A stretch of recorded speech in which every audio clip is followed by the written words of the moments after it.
Hello, welcome back to yet another episode of Table TechTalk. My name is Gautam Raj Mokhtan. I'm Sandeep. Prajwal. And Nivas here. Yeah, so in the last episode, we were talking a little bit about maps, and we discussed a lot of different properties of a map. And although we did mention primary use case being navigation, we'll try to dig a little bit further in this episode about the navigation part itself. I think last time we ended at the getting home part, so maybe we can begin there itself. So getting back to home using a map, that activity, let's put that as navigating your way back home. Yeah, so to go back to home, you should know where you are, where your home is, and then with or without a map. with or without map. I mean, you should know where you are before you know, like where where you want to And go. map makes it easier. Yeah, and then map. Well, in map if you can locate your home, and then in the map if you can locate where you are, then you can probably reach from where you are to where you want to go. Right? I mean, there are many other steps involved in between. Like you must know, like when you are traveling, you should be able to keep track of where you are in the map while you go from place A to place B. Or someone just says like, okay, walk east like 10 kilometers and then turn right and then head to north and then turn left. Yeah, but then you don't need a map for Yeah. I mean, the navigation can work even without the map. So I mean, like if somebody just said like, You are in a new place, you don't have a map, you find a local. Right? You find a local and ask him, hey, where's the nearest pub? And then it says, go left, go right, and straight ahead, then you'll see a bunch of people drinking outside. That's your place. Yeah, and but you start even navigating based on that information. No, but then even then you need like some points to correct the error. I mean, you should, if there is some error following the distance, like directions, then you should be able to tell, okay, I am in this place, so you should see something like this. And then if you see something like this, then take this turn, right? I mean, there should be some tower, or some landmark there. So you should be able to position yourself even if you get these instructions, because there is always a chance of error, right? Even if the instructions are perfect, then the person may not be able to perfectly follow it. maybe that's why the map came into the practice. Yeah. Right. But I think the point I'm trying to say is that map is not sufficient. I mean, you should know like some for positioning, you should know where you are, and then to know that you should know some landmarks of the place around. You should position yourself, and then you should know the bearing of the place you want to go, and then follow that bearing. And then in the meanwhile, you also should know these landmarks or anything, and then correct your course if something has gone wrong there. So it's a very iterative process. I mean, you take some step, realize, okay, how much is the deviation from where I want to go based on something, and then you correct the error. Yeah, it's easier to correct it when you are in city where there are lots of landmarks. Yes, exactly. But if you are in middle of the forest or desert or the sea, for example, Yeah. where you see nothing except the water, then it's a little more challenging problem now. so how to navigate out of desert or out towards land from sea? So they need some mechanism to guide them, like they were using tools like compass, and even before compass was found, they were using celestial stars as a guiding star, so North Star or what was it called? This Pole star, Pole North star. Star. Yeah, So I think the idea with the stars was that stars are these not planets which wander around, right? Stars are this constant object in the sky, and then depending on where you are located on the earth, it makes certain angle. The way you see it, there is like the angle is somewhat constant. So using these stars, you can now easily know on which latitude you are, basically. I mean, so the latitude is easier problem to find using these stars. So one dimension, but then there is other problem of finding the longitude, and I think that's a bit harder problem. and we can go there. But I think the stars were first used to determine the latitude where you are, and then like go where you want to go. So navigation.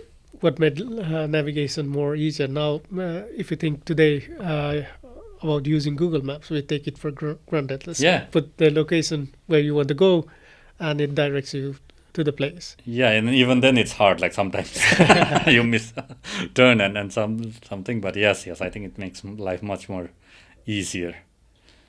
So I guess they have this global positioning system that makes it much more easier to navigate around. Yeah.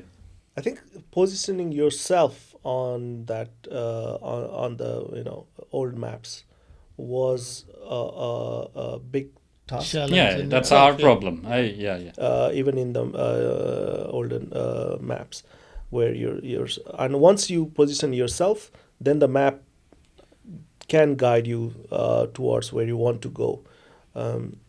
But positioning yourself, now we have the GPS to give us certain level of accuracy on that front. So navigation, the act of navigation begins by positioning yourself on a map, right? And do we want to talk about like how it was done before, positioning yourself on a map without GPS? Then you need to, once you find where are you in the maps, then you need to find in which direction you need to go. Yeah, but first, how do you find where you are on a map? Your nearest waypoints, nearest landmarks. Landmarks, yeah. Yeah, you have the map, and then you put compass towards the north. Compass always points to the north, so you can orient the map accordingly. Then you try to find the nearest possible landmarks. And once you locate those places, then it's more easier. But before finding where you are, it's kind of difficult. Yeah. So you position yourself on the map, and start navigating. Go left, go right. Start, as you mentioned, continuous act of correction of any deviation that you've noticed on the map. And the faster you correct, the least shortest path you will. You'll reach your destination the quickest. Yeah. But then if you miss something, then you'll have an adventure. Yeah. I'm pretty sure there's lots of events in history that have outcomes dictated by people misreading maps. Yeah, I'm sure. Yeah. One of the biggest example being Christopher Columbus trying to go to find India, right? And because he did not have enough information on his map that he was using, or he tried to find because of the insufficient. He underestimated the size of the world considerably, and what other things might be in between. So because of that, he ended up in a different place in his navigation exercise, and ended up calling that place India. Yeah. So wherever you reach, that is your destination. Yeah, I guess the recent news, or I don't know, is it recent news? But also there was some news like it's some old lady from the Belgium searched some place in the Google Maps, and then she started driving. It might be near one, but she ended up like from Belgium to to the Eastern Europe, because there was a similar place name in the both two countries. So basically, she ended up somewhere else. Started typing her destination on the Google Maps search box, and then she accepted one. The Google decided to give her guidance towards that destination that she pressed, and then she did not cross-check it, just followed the direction, and she ended up. Probably she would have already known by the distance. But I think this question of correcting error comes in now, right? You can rely on new technology or something, but then you should always, once in a while, try to take feedback, like where you are. But also, you can never underestimate the level of humans, arrogance or stupidity yeah, or the that's- dependence or the overconfident technology. Mm. Yeah, but I mean, as a human species, we have to take certain things for granted that they are always going to work, like agriculture and all those things. They are technological innovations Yeah. at some point of the time, but then they have become so ingrained to our life and everything that we take it for granted that they are just Yeah, going that's to that's work. what we are taking Yeah. this Google Maps and Yeah, like this electricity and everything, Mm. right? We invent technology to solve problems, and then they become part of our life, and then we cannot imagine Yeah, but anything let's without them. imagine if there's these Google Maps and these digital maps and navigation, they work based on your GPS system. What happens if somebody jammed the GPS? Like there were some news, they were trying to jam GPS to block these drone attacks. Yeah. So what will happen if the GPS stops working?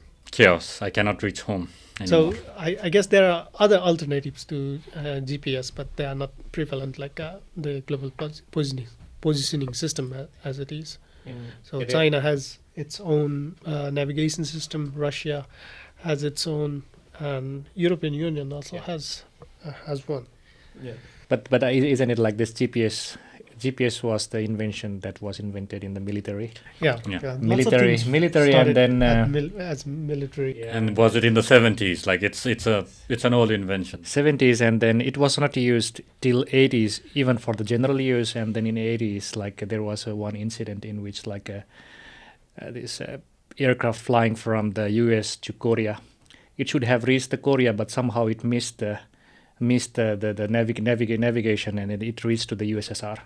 Oh, Soviet okay. Union, and then the Soviet Union then thought it was some kind of like a missile attack from the other from the US or some other countries, and then they released the missile to that aircraft, and then after that one, I guess who was the president of US, then they made like, okay, let's make this GPS also available for the public. Yeah, for air travel or air navigation, it's important because sometimes if the planes are on jet streams, then they either travel very faster than Yeah. the estimated time, or they travel quite slow. So probably they need more accuracy than traveling by driving or walking. But I was surprised, like when I was checking, like when the navigation, for example, for this aircraft navigation, it was so rudimentary even before 80s. Like we didn't have GPS, so we were just using some kind of like this kind Radar of like signals. not even the radar. Like they had some kind of this kind of what's called this. There was different towers from different countries who were like broadcasting These beacons, you mean? those beacons, and then they were like finding those delta between those beacons and trying to identify where they are. So it was very challenging job, I would say, like Yeah. to fly the aircraft. Unlike today, like you just put in the autopilot and then it will find the way. Yeah. Yeah. Okay. Yeah.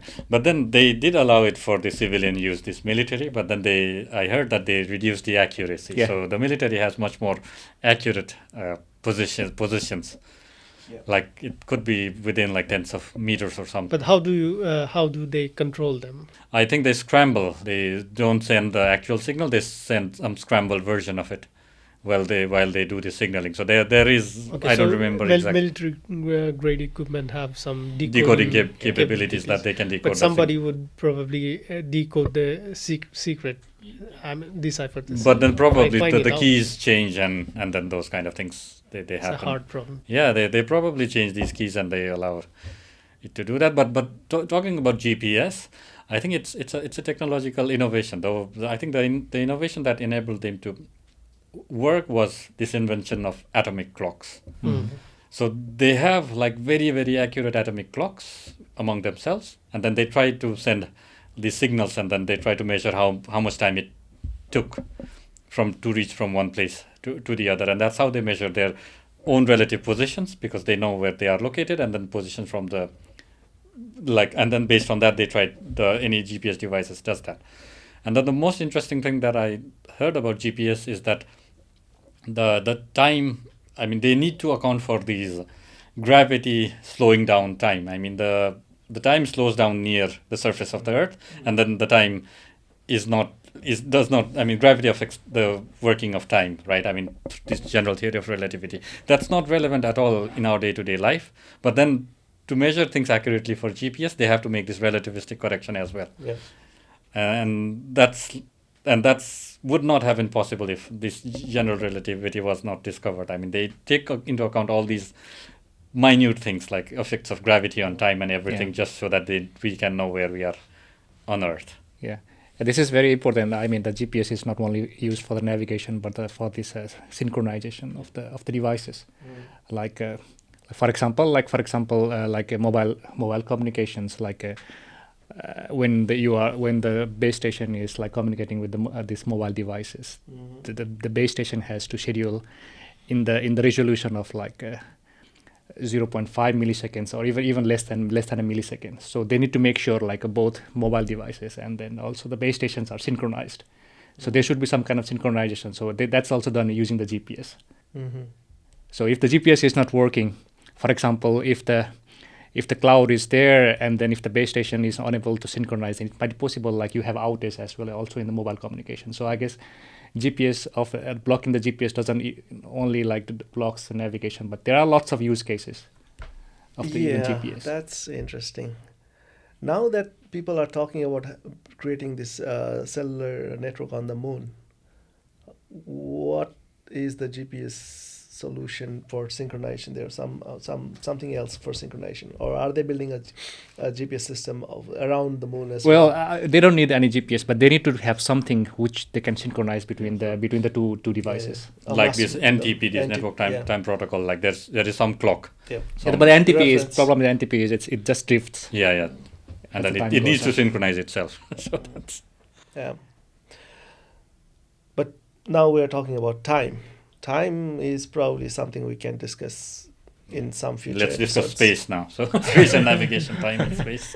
So, but yeah, of course, navigation, time is an important component of navigation. You want to go from place A to B, but in time. And for that, you can either increase your speed or take a shorter path.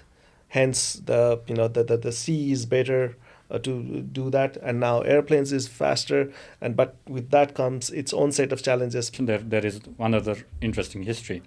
So I mentioned earlier that it's easier to locate your latitude, while GPS and everything were not around. So to know the latitude, I think you could just look at the stars and then compute what was this angle of deviation or some angle there.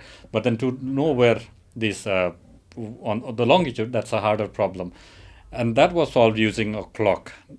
Did you know that? Because to know that, you need to know your accurate time where in some location. Like you should have a very, very accurate clock, for example, somewhere in England or something. And then you should know what time is it in your location. And it's possible to know where you are located at the time looking at some sundial or something. But then how do you know what is the time in, for example, like at a reference point? Right. If you take this pendulum clock, for example, it loses the pendulum loses something, and then you never know that. And then it was a big problem. And then one person solved it using these compound pendulum and all those things that keeps like very accurate time of things, even when you move around. And that's how like this navigation, time, space, they are so intimately related. Yeah. So you cannot like separate them at all. Yeah, they had these pendulums in every ship. Probably pendulum wouldn't work on sea because it keeps track of time because as it keeps moving. And it should be very steady. And then if it's warm, then it lengthens, right? Yes, I mean, that's and then true. even that affects the time. So you have to adjust it in summer. And winter time. Even the pendulum at home, that they need those kind of adjustments. But then in sea, it's even a harder problem. And I think some English guy solved that problem, and he got some prize for it. Like it was a clockmaker who discovered how to keep like time. So is it like now when there are difference in the longitude between two locations, then the pendulum then will have some delta? Yeah. So you know what the time, for example, is in your location, right? Using this clock, and then you know what time it is at that point of time, just looking at the sun from the angle of the sun, okay. And then you know the distance and like the deviation. Okay, this is the time. This is the longitude longitude I am in, and then the latitude comes from the stars and everything. So you can basically know where we This are is on the how Earth. far I am from GMT, for example. Well, it'll still be difficult because if you look at time using sun, then you cannot find the stars. Yeah, Because it's you at the can only night. do it at night. Then. So you need to have at least 12 hours difference. Yes, yeah, and then to correct the error, I think you need like something like 12 hours. Yeah. So in that time scale, everything would work. Yeah, yeah. So you cannot have things instantly, right? I mean, things just take time. Yeah. Cool. So navigation done. we are Did we reach? we home? are here. How do we navigate to the end of this episode? Yes, not smoothly, not very smoothly. Cool. I was just searching for because this how we navigate has evolved so much, even in our life.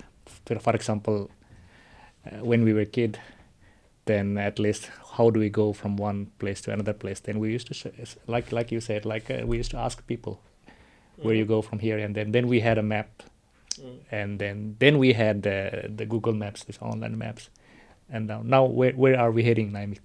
I mean, what is the next step for this navigation? How we will navigate in the future? I mean, I was not able to find any answer, but I was just wondering how we will be exploring the places. I guess we have. I don't know if we are done with all the navigating all the places in the earth. So Of course. maybe the new next thing is this metaverse kind of things where you navigate around, just sitting on your sofa. So you have a virtual location. Yeah. And virtual maps Virtual maps. and virtual worlds. So Yeah. map can be anything. How do you map these virtual worlds so they can just change? Like it doesn't it is not even stable. The map of what it produces, it's not even stable thing. Yeah. I started drifting about what beyond geographical navigation, how do you navigate in this modern world to where you want to reach in life, kind of. I think it has Philosophical. we are getting a bit more We are drifting away. At least I am. Probably, yeah. So, but maybe someday we'll discuss about that as well. We have yet to see how we'll navigate through these episodes forward, and to see what other thing we'll discuss in our next episode. Feel free to subscribe and comment about what things we need to change, what you'd like us to discuss. And having said that, I guess we are good to wrap up for this episode. All right. Thanks. Bye-bye. Thank you. Bye. Thank you. Bye. Yep.